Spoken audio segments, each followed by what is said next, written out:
साथियों, देखिए, भारतीय जनता पार्टी का शासन करने का जो विजन है, उसमें पिछले 5-6 सालों से आपने देखा होगा, चाहे केंद्र की सरकार हो, चाहे भारतीय जनता पार्टी कई राज्यों में सरकारों में है वहाँ हो, चाहे International brands and smart watches collection with great offers at Minutes to Style, Station Road, Ajmer and opposite सूचना केंद्र, Jaipur Road, Ajmer. स्थानीय सरकार के रूप में कुछ बड़े शहरों के नगर निगमों में भी है। सब जगह ईज ऑफ लिविंग, ये हमारा कंसेप्ट है कि हम नागरिकों को सुविधा कैसे ज़्यादा दे सकते हैं, उनके जीवन को बेहतर कैसे बना सकते हैं, वो जो जीवन जी रहे हैं उसमें हम टेक्नोलॉजी के माध्यम से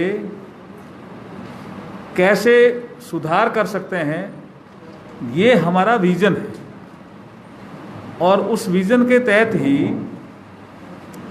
आज हम नगर निगम चुनावों, जयपुर, जोधपुर और कोटा, इन तीनों के लिए जहाँ 6 नगर निगमों के चुनाव हो रहे हैं, उसमें हम विजन डॉक्यूमेंट लेकर के आपके बीच में उपस्थित हुए हैं।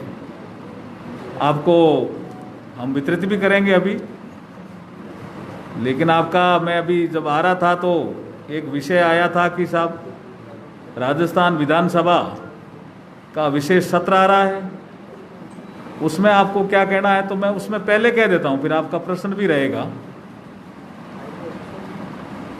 देखिए, एग्रीकल्चर बिलों को लेकर के जो कवायद पंजाब में हुई, उसी को ही रेप्लिकेट करने का प्रयास कर रहे हैं हमारे राजस्थान के मुख्यमंत्री अशोक गहलोत साहब। क्योंकि कांग्रेस के आला कमान ने ऐसे संकेत दिए, ऐसे निर्देश दिए कि कांग्रेस इसको स्वीकार नहीं करेगी, और उसी अनुसरण में पंजाब ने ये कवायद की। अब एक दिन का विशेष सत्र राजस्थान में भी मुख्यमंत्री जी बुला रहे हैं। मेरे 2-3 प्रश्न मुख्यमंत्री जी को है इस संबंध में। एक तो कॉन्स्टिट्यूशनल कॉम्पिटेंसी को लेकर के है, क्षमता, लेजिस्लेशन बनाने की क्षमता, इन बिलों को लेकर के किसमें है? वो ये कहते हैं कि एग्रीकल्चर स्टेट सब्जेक्ट है एंट्री 14 के तहत, लेकिन आगे वो पढ़ते नहीं है। आगे एंट्री 26 भी है, आगे एंट्री 28 भी है, आगे एंट्री 33 भी है, और आर्टिकल 246 भी है और 301 भी है संविधान का, जिसमें साफ साफ लिखा हुआ है कि इंटर स्टेट ट्रेड जो किसान की उपज का होगा, उसके तहत केंद्र को कानून बनाने का अधिकार होगा। अब यहां जीरा पैदा होता है राजस्थान में, तो क्या उस जीरा पैदा करने वाले किसान को जो गुजरात में ऊंजा मंडी है उसमें जाकर बेचने का अधिकार नहीं होना चाहिए क्या?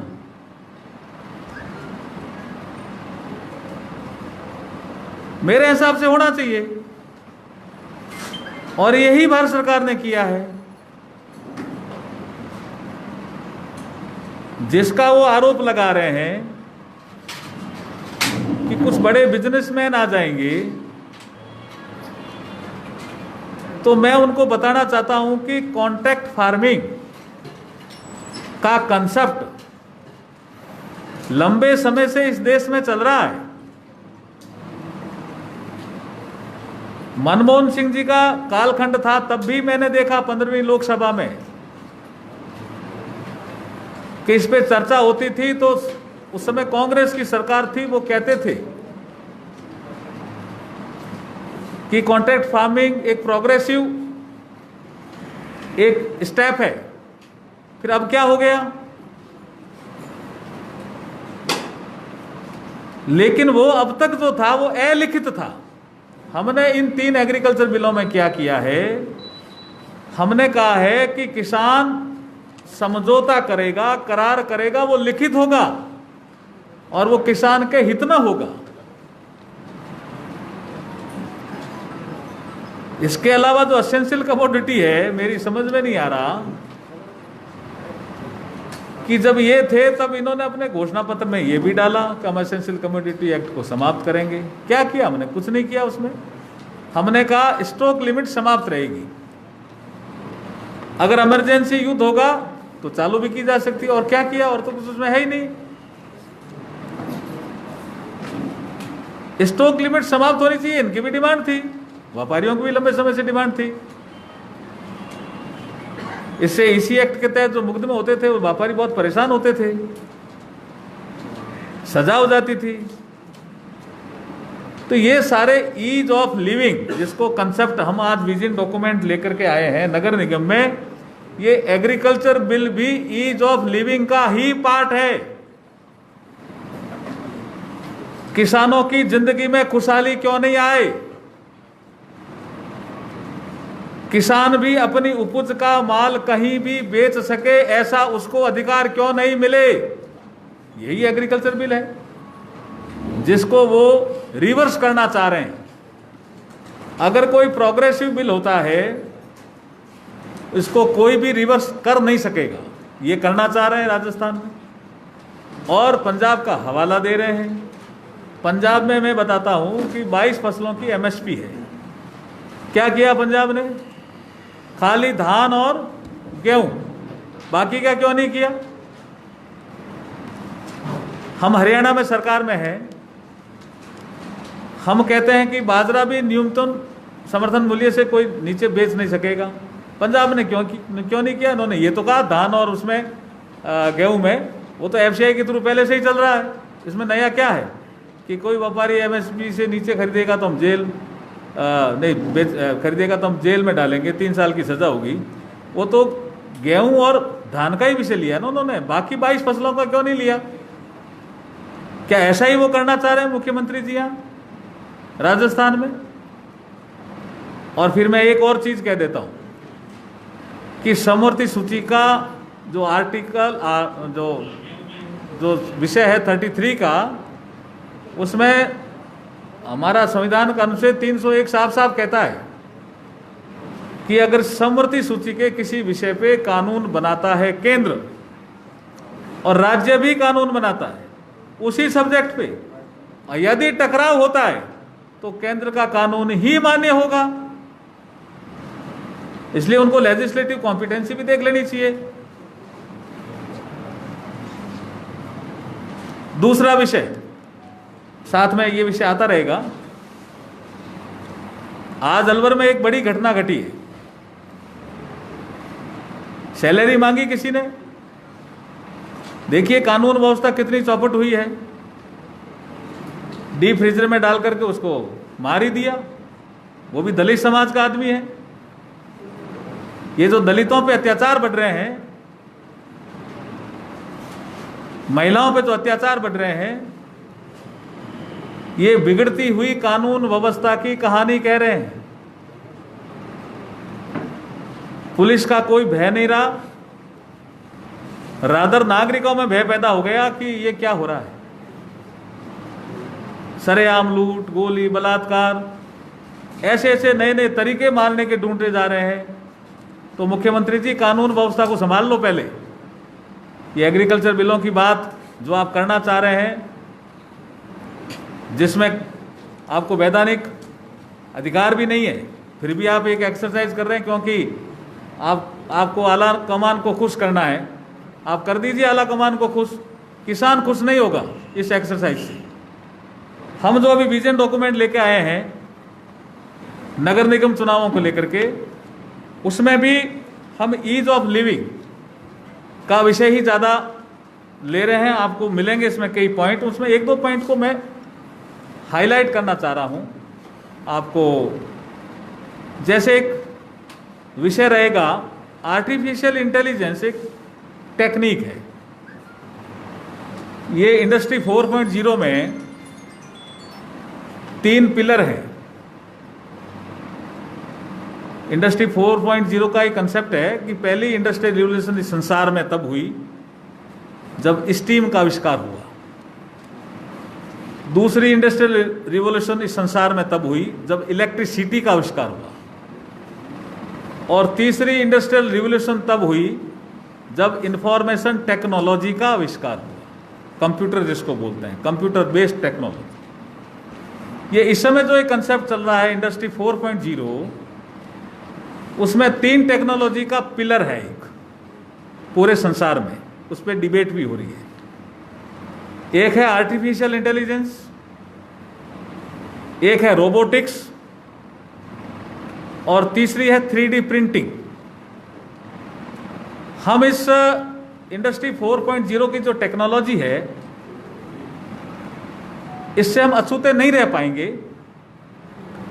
डेवलप्ड देशों में ये तेजी से आगे बढ़ रही है और हमारे यहां भी आएगी। तो जब इंडस्ट्री 4.0 आएगा ही, तो नगर निगमों में ये आर्टिफिशियल इंटेलिजेंस के माध्यम से चैटबॉट की सुविधा नागरिकों को क्यों नहीं मिली। अब कोई व्यक्ति है जिसको देर तक नींद आती है, सपोज करो 2 बजे सोया, और उससे सोते सोते कोई आइडिया आया कि नगर निगम जयपुर में ये काम होना चाहिए, और ये हो क्यों नहीं रहा है। मैं घर से बाहर निकला, मुझे कचरे का ढेर नजर आया, ये ठीक क्यों नहीं हो रहा है। तो वो अपनी प्रॉब्लम चैटबॉट में डालेगा, लिख देगा, और जब वो सुबह उठेगा तो उसके ही चैटबॉट में उसका सॉल्यूशन, उसमें क्या हो सकता है, कितने दिनों में होगा, कौन करेगा, करने वाला कौन है, ये सारी इंफॉर्मेशन उस चैटबॉट पे आ जाएगी। ये हमारे देश में भी 1-2 म्युनिसिपल कॉरपोरेशन ने स्टार्ट की है पायलट प्रोजेक्ट के रूप में। ये हेल्प डेस्क से थोड़ा सा एडवांस टेक्नोलॉजी का विषय है।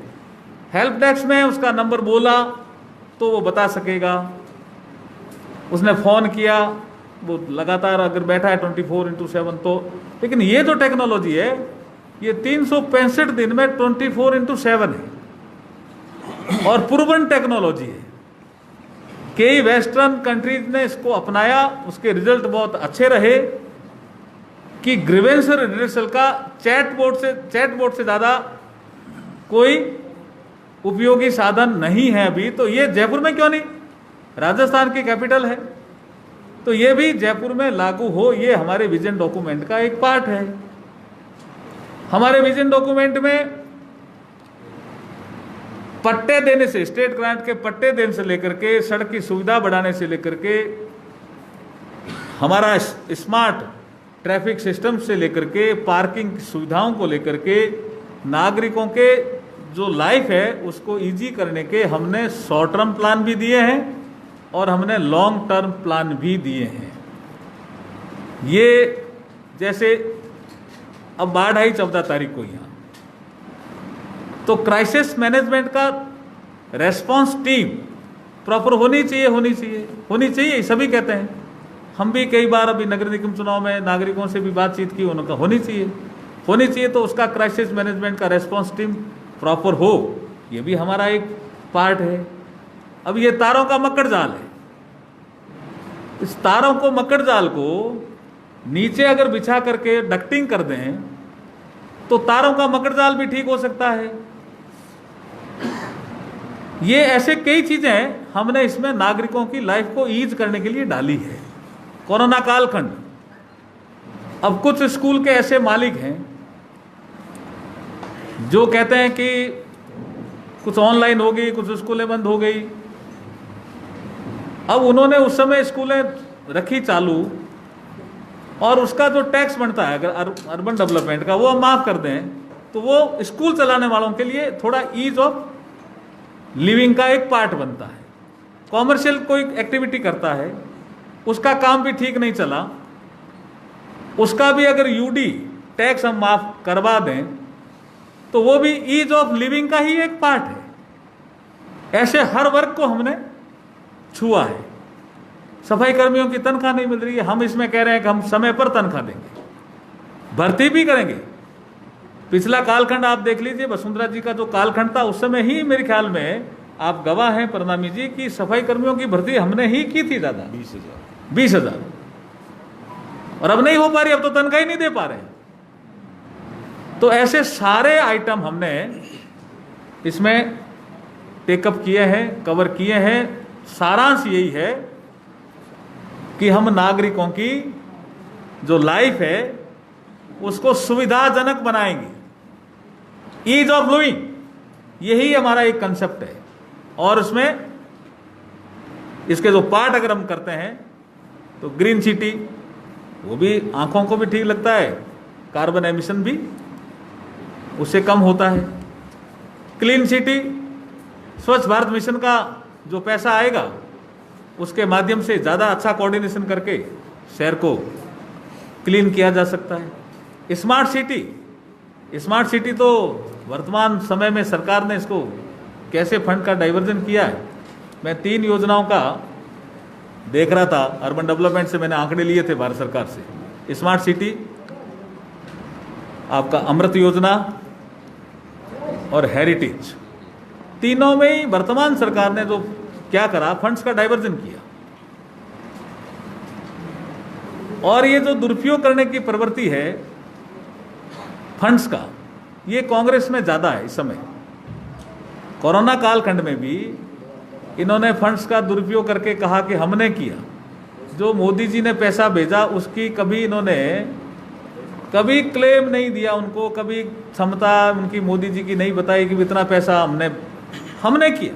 वो गेहूं का भी कुछ एक्स्ट्रा पैसे के रूप में कुछ किया। वो गेहूं, अरे भाई मोदी जी भेज रहे हैं ना गेहूं यार, पूरा छठ तक का, पूरा दिवाली तक का भेज रखा है, उसकी बात ही नहीं करोगे। पैसा 500 रुपए का 3 महीने भेजा, उसकी बात नहीं करके, और एक हमारा मिनरल्स फंड था उसको घुमा करके डाइवर्ट करके और कह दिया समाज कल्याण विभाग से कि हमने दिया। अरे भाई फंड किसका था? डिस्ट्रिक्ट मिनरल फंड सेंटर का एक पैसा है, आप तो कलेक्शन के रूप में काम करते हो। अगर वो अलाउ नहीं करते भारत सरकार तो आप कहां से दे देते? लेकिन कभी क्लेम उन्होंने ऐसा नहीं दिया कि मोदी जी ने भी कुछ किया। भाई यही कहते रहे रघु शर्मा जी और चाहिए, आपके प्रताप सिंह खाचरियावास हों और चाहिए मुख्यमंत्री जी खुद हों। लेकिन हम कहते हैं कि हम इस 6 नगर निगमों में सरकार में आ ही रहे हैं, ऐसा हमें लग रहा है। हमारे महापौर उप महापौर होंगे।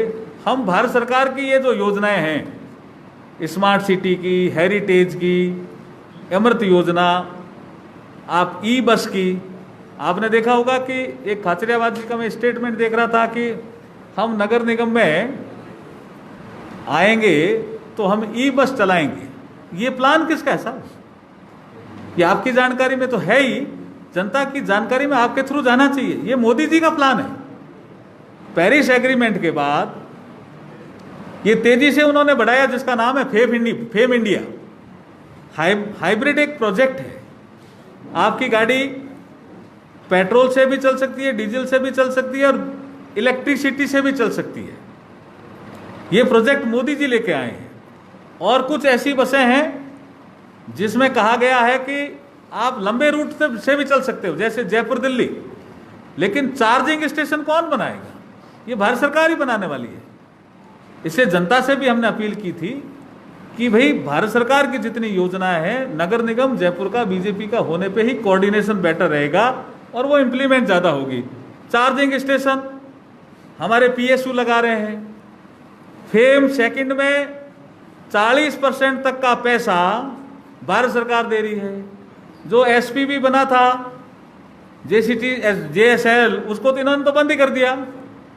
और रोडवेज में भी ये ई बसें मांग नहीं रहे। कौन सी जगह ई बसें चलाएंगे? हमने तो जयपुर में शायद 500 बसें मंजूर की थी, इन्होंने अभी 150 ही नहीं पूरी मांगी है। तो ये सब भारत सरकार की योजनाएं हैं, इसलिए इनमें हम तेजी लाएंगे, ये नहीं ला पाएंगे। ई बस हो, चार्जिंग स्टेशन की व्यवस्था हो, नागरिकों के जीवन को सुधारने की व्यवस्था हो, इसमें भारतीय जनता पार्टी ये पूरा विजन डॉक्यूमेंट लेकर के आपके बीच में उपस्थित हुई है। और अब आप देखिए जयपुर में, जयपुर हेरिटेज कल्चरल प्राइड के रूप में जयपुर बहुत पूरे संसार में जाना जाता है। तो कल्चरल जो एक ताकत है जयपुर की, उसको बढ़ावा क्यों नहीं मिले? तो मिनिस्ट्री ऑफ कल्चर से अगर कोई स्कॉलरशिप का पैसा आएगा तो हम ज़्यादा लेके आएंगे। जो कलाकार हैं, जो जयपुर की कला को जीवंत रखते हैं, उसमें भी कोई स्कीम लेकर आएंगे तो हम लेके आएंगे ज़्यादा। इसमें हमने इस विजन डॉक्यूमेंट में डाला है कि जयपुर समारोह पुनः प्रारंभ किया जाएगा और सांस्कृतिक पारंपरिक विधाओं के कलाकारों को प्रोत्साहन दिया जाएगा। इसमें भी अगर काम कर पाएंगे तो हम ज़्यादा कर पाएंगे। और रामलीला व कृष्णलीला व सांस्कृतिक आयोजनों के लिए अनुदान व प्रोत्साहन दिया जाएगा। ऐसे पार्ट भी हमने इसमें लिए हैं। आपने देखा होगा कि प्रत्येक वार्ड में कार्यालयों की स्थापना कर इसमें ऑनलाइन व्यवस्थाओं का संचालन किया जाएगा। ये ई गवर्नेंस का पार्ट है, इसमें तेजी लाएंगे हम ऑनलाइन व्यवस्था को लेकर के। एम टेक्नोलॉजी, ये भी ई गवर्नेंस का पार्ट है। मोबाइल में ऐप प्रॉब्लम बताई, उसी पे हल, ये एम टेक्नोलॉजी में मोबाइल बेस्ड टेक्नोलॉजी की बात करते हैं। अब जैसे चोरी हो जाती है कई बार, सीसीटीवी कैमरे, ये एक व्यवस्था है, लेकिन ड्रोन टेक्नोलॉजी ला करके हम उस चोर को जो छिपे हुए समय कभी भी बाहर निकलता है, हो सकता है सीसीटीवी कैमरे की पहुंच से बाहर चला जाए, लेकिन ड्रोन टेक्नोलॉजी से बाहर तो नहीं जाएगा ना, पकड़ में आ जाएगा किधर भाग रहा है, किधर गया। तो हम ड्रोन टेक्नोलॉजी से भी सर्विलेंस करेंगे। ये भी हमने इस पार्ट में डाला है। ये सारी ऐसी व्यवस्थाएं हैं जिनका मैंने जिक्र किया।